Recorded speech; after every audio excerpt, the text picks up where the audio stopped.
He didn't reply for the longest time, before nodding curtly and swiveling on his heel to head to his office. After the door shut behind him, she dropped her head to where her hands still rested on the keyboard and just sat there for a few minutes, trying to recover her poise. Right, she said to herself as she pushed away from the desk and started to go slowly about organizing his urgent mail and pouring the extremely bitter dark roast coffee he preferred. She gave a perfunctory knock on the intimidating double doors that led to his massive office before pushing her way inside. Dante sat behind his exquisitely crafted bird's-eye maple and walnut antique desk and stared broodingly at his huge computer screen. He had his elbows on the desk and his hands steepled in front of him, the tips of his forefingers pressed against his lips. Her entry drew his gaze from the computer, and he stared at her over the top of his fingers. She rounded the desk, placed the coffee mug beside his right elbow, and centered the mail in front of him. He didn't say a word while she was doing that, and she was acutely aware of his closeness, of the scent of him, the heat of him, and couldn't get back to the other side of the desk fast enough. She stood there, her hands clasped in front of her and her eyes downcast, waiting to hear where he would parcel her off to this morning, but when he said nothing for the longest time, she dared a glance up at him. He still stared at her, his eyes narrowed and his lips pursed. He was slowly moving his mouth back and forth across his fingertips, looking lost in thought as he watched her. "Will that be all, sir?" she asked expectantly. Maybe he'd send her to HR to meet her future boss.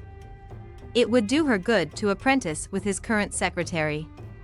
Frankly, she couldn't wait to get away from the top floor and its high-powered, frenetic pace. "Did you get my package?"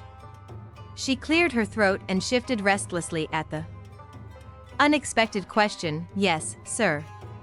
"Thank you, sir. I'll have a proper read-through later, since I didn't get a chance to check the finer details on Thursday before I signed it." She couldn't resist the dig, and she watched him closely for his reaction.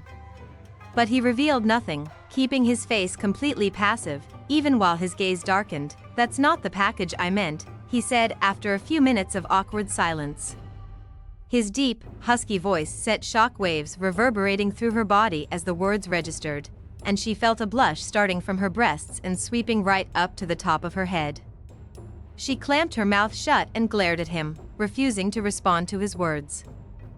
"I meant, did you get your panties?" he prompted perversely when she said nothing. "They were sweet. Not my favorites, mind you. That honor belongs to the blue daisy duck pair with the little white heart polka dots all over them. Do you know which ones I mean?"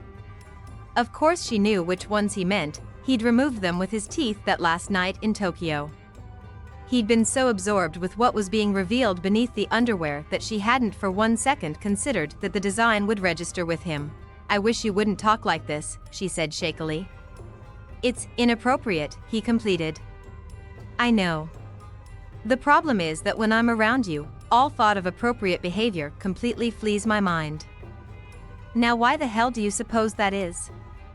He sounded angry as he said the words, and Cleo shared his frustration. He was like an addictive drug that she couldn't flush out of her system. Every time she got in his general vicinity, she turned into mush and her brain stopped functioning. He got up and rounded the desk until he stood behind her, close enough that she could feel the heat emanating off him in waves and his breath in her hair. "I took one look at you behind that desk this morning, all, how do you say, prim and proper. And I wanted this," he said, his voice low. He didn't have to explain what this was. They both knew and they both accepted it even though they both hated the inexplicable need. He moved, wrapping one strong arm around her torso and gripping her jaw with his hand as he tugged her back against his hard body. She could feel his iron-hard erection grinding into the small of her back. He sucked her earlobe into his mouth for the briefest of moments before moving down to nuzzle the sensitive area just below her ear. Her knees buckled, and his other hand came up to cup the nape of her neck and gently but inexorably exert enough pressure to let her know exactly what he wanted. She complied, bracing herself on her elbows as she bent over his desk. His hands went roaming, tugging her blouse from her skirt and burrowing their way beneath the silk chiffon until they found and cupped her small breasts through the lace of her demi-bra. The slightest of tugs and he had the bra tucked beneath her breasts and his thumbs flicking away at her sensitive nipples. He played there for a while, knowing that very little more than that was required to get her going, before his hands trailed down over her flat stomach and then around to the small of her back, his fingertips skirting along the sensitive skin above the waistband of her skirt. When his thumbs met in the center of her back just above the slight swell of her behind, he shifted the position of his hands until he had her backside cupped in his palms. Cleo whimpered, unbelievably turned on by being spread out on his desk in his office in broad daylight. His hands grabbed a couple of fistfuls of twill and dragged her skirt up, ever so slowly up, until, after an excruciatingly long time, she felt cool air on the backs of her thighs. Dante, who'd been silent up until this point, groaned when he finally had her skirt up over her back and her panties revealed to him. "Hell, yes, I want some honey," he ground out, and Cleo dimly apprehended that he was responding to Winnie the Pooh's honey? Question on the back of her boy shorts. He hooked a thumb into each side of the shorts and dragged them down to her knees, before kneeling behind her. Cleo held her breath, hoping his intention was what she was anticipating, and sure enough, oh God, she moaned when his tongue immediately went to work. She'd gotten so used to him doing this for her that she no longer felt self-conscious about the act, which had always embarrassed her with other guys. She curled her fingers against the surface of his desk and blindly stared at the rapidly cooling mug of coffee about a foot in front of her. She moved her upper body lower and lower until her torso and chest were flat against the desk and her cheek was pressed to the coolness of the surface. She spread her arms out on either side of her and just surrendered herself completely to him. She was on the verge of coming when he stopped, and she cried out in frustration until she felt him step between her thighs. She heard the sound of his zipper, the crinkle of a condom wrapper, and then, dear God, complete bliss when he finally penetrated her. He had her so primed that he barely had the tip in before she went up onto her toes, her back arching like a cat's. As her orgasm took her, his hands on her hips held her still, and he waited until her climax had waned before resuming his slow and thorough conquest of her very willing body. She was building up to her third orgasm when the phone rang, adding a reckless sense of exhibitionism to their excitement that had only been hinted at before. The complete and utter inappropriateness of the setting added a titillating edge to the sex that rushed her headlong into another climax so intense that she actually blacked out for a couple of seconds. She came to moments later, in time to hear him groan, the first time she'd ever heard a sound from him during one of his climaxes. He was usually completely silent, just a catch of the breath followed by a long exhale. This soft groan was new, as was the whispered expletive that accompanied it. He went completely limp, his full weight descending onto her back for a few short moments before he stepped back and removed himself from her both physically and emotionally in one smooth movement. He gently pulled her panties back up and lowered her skirt, covering her up with such care that Cleo felt almost cherished. The feeling disappeared when he moved away hastily, leaving Cleo to push herself up with arms that felt like jelly. Her entire body felt wobbly, and she sank into the chair opposite his desk. Not sure how to cope with this, Dante staggered back to his side of the desk, lowered himself into his chair, and immediately swiveled it around until he faced the window. She stared at the back of his head, feeling wounded and completely rejected by the unmistakably dismissive gesture. If he wanted her to leave, he'd have to wait a few moments until she got her breath and motor functions back. Neither of them said a word as their breathing gradually returned to normal. Cleo, her body still feeling like it could go back up in flames any second, moved gingerly in her chair, wondering if she would ever be capable of leaving the room again. "I guess you're going to need another non-disclosure agreement." She quickly grasped the horrific consequences of their stupidity. His shoulders tensed and he shook his head, still not turning to look at her. "The other one has it covered. Past and future sexual encounters, if I remember the wording correctly." How terribly optimistic of him, she thought caustically. "Not optimistic," he countered, and she grimaced when she realized that she'd spoken aloud. "Realistic. We have some crazy chemistry." A bit of backsliding was inevitable. "No more after this, though," she said adamantly, and she watched.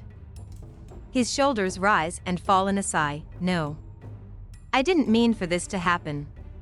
It's probably just a remnant of our... He paused, unable to find the correct word. Affair? She suggested, no. Our... Another pause. Relationship? No. Will you stop trying to complete my sentences? He sounded wholly exasperated, and he spun his chair around to glare at her. Our thing in Tokyo. Cleo was too busy taking in the state of him to harangue him for his weak choice of words. How had his hair gotten so messy when she hadn't run her fingers through it? And his tie was undone, another thing he must have done himself. His shirt tails were out and... God, he had another impressive hard-on. The damned thing was tireless. I think you should transfer me to Peter Whitman's office tomorrow. I could apprentice with his current secretary and learn the ropes from him or her. What should I do in the meantime? I don't have a replacement for you. He sounded annoyed and put out by her suggestion. All I ever do is water your plant, make your coffee, and send your emails. Any idiot can do that. But I don't want any other idiot, I want you, until I find a more qualified person for the job. Is this because of my special, skill set? He looked confused by her question. We have already established that your skill set is not suited to the job, he reminded her. Not that. She leaned forward and waved a hand back and forth. This. Us. There is no us. Okay, sure, but, Cleo, if you're suggesting that I'm trying to keep you here so that I can have you around to fuck on demand, then I have to tell you, you're mistaken. Good, because that's not even an option for you. He snorted scornfully and gave her a pointed and scathing once-over, not missing a single detail of her dishevelment. This was different, she said defensively. You didn't demand anything I wasn't willing to give. I would never ask for anything you're not willing to give, because, fortunately, I know exactly what you want. The arrogant proclamation was so typically Dante that it took everything she had not to chuck something at him. I don't think either of us tried very hard to resist temptation today, she said, and he nodded his agreement. But I want you to know that as of this very moment, this thing between us is over. And if I'm really not here to simply service you while it's convenient, then prove it by allowing me to start at Mr. Whitman's office tomorrow, sir. He took an excruciatingly long moment to respond. He straightened his tie and ran a hand through his hair, making it worse. He reached for his desk phone and dialed, Whitman. He barked into the mouthpiece after a moment, keeping his eyes glued to hers. Miss Knight will be starting in your office tomorrow morning. Have your current secretary show her the ropes. He hung up without so much as a goodbye, still holding her gaze captive. Happy? Yes. The rest of your day will be spent finding an adequate replacement for Donna. Someone who will last the entire 6 months. Look in-house, but if that doesn't work, call a temp agency. You do not leave this office today until you have someone to replace you tomorrow. And tender? If she's incompetent, you'll be answerable for that. She raised an eyebrow at his staccato commands. Yes, sir. She finally managed to lever herself out of the chair, their conversation having killed any residual desire she might have felt toward him. It wasn't exactly sexy to go from the most intense and intimate love-making experience of her life directly back to discussion about non-disclosure agreements, office dynamics, and displays of colossal male ego. Thankfully, it seemed to have had the same effect on him. She had just reached the door when his voice stopped her. Miss Knight. She paused, her hand on the doorknob. She didn't turn to face him, merely waited for him to say whatever was left to say. I would prefer someone older. Someone less like you. Now what the hell did that mean? Someone less like her, you know, he said lamely when she turned to face him quizzically. To his credit, he looked as confused as she felt. Nope. Don't have a clue. Her voice was so icy that her words practically froze as they left her lips. Someone with more experience. With less personality. What? You talk too much, he said pointedly. Your attitude is too familiar and too sarcastic. She opened her mouth to say something, and he held up a finger to stop her, and that was before everything that happened in Tokyo. You're completely irreverent and have a bizarre sense of humor. I also have no wish to hear about reality television shows, pop music, manicures, Brangelina, Star Trek, or anything that's trending on Twitter. Not even secondhand through whispered telephone conversations when my assistant thinks I'm not paying attention. Well, he'd certainly been a lot more attentive during those half hours in the mornings than she'd given him credit for. But one thing struck her as odd. Star Trek? She repeated. She loved the new movies but hardly ever publicly discussed them. You're constantly talking about how sick you are of the Kardashians, he elaborated uncomfortably.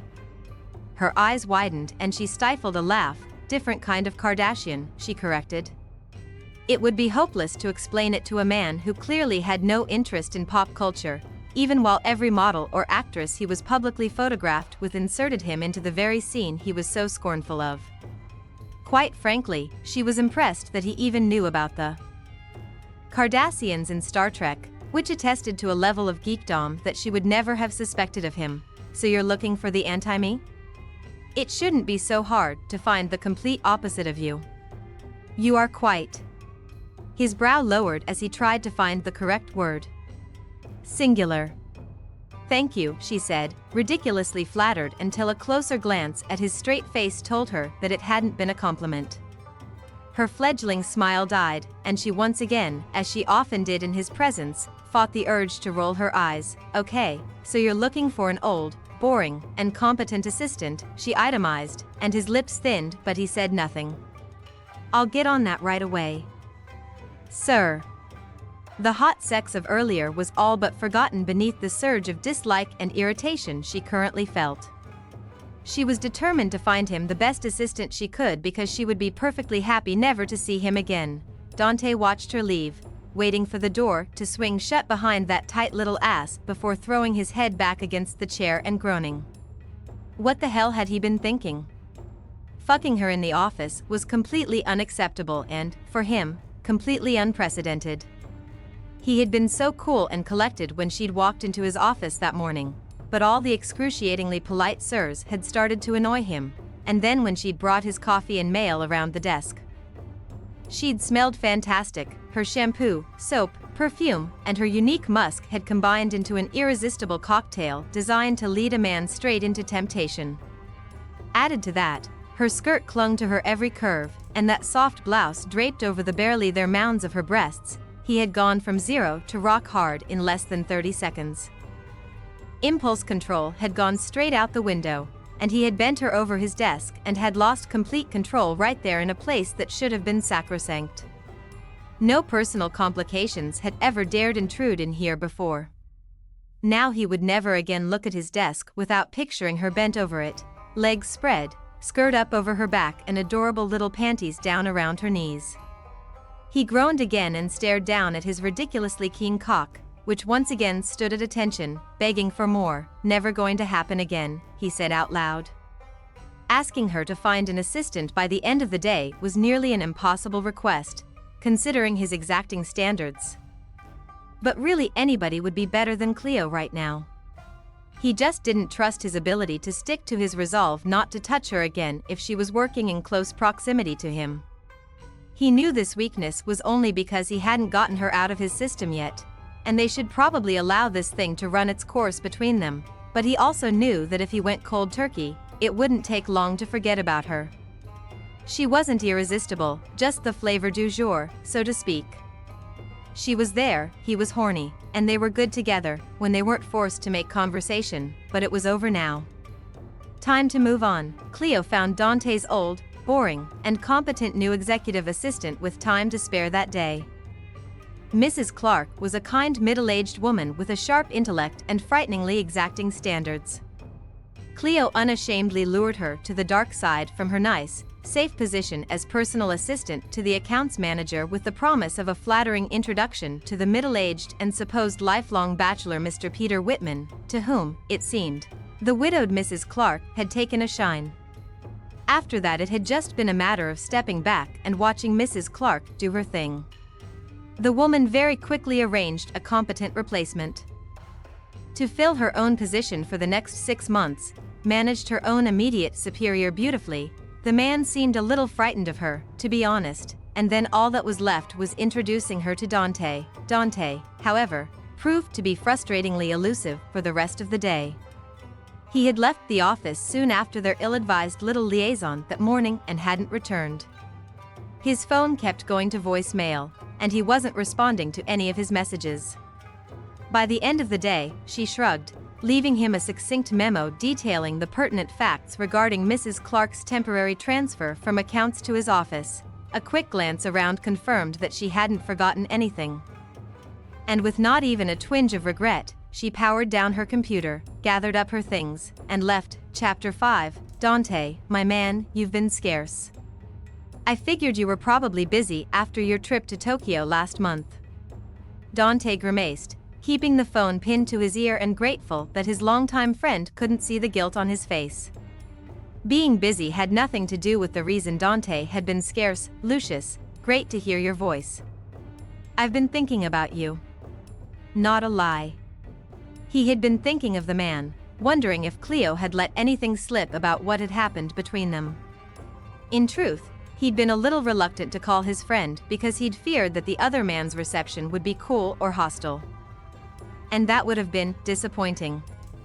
He enjoyed Luke's companionship.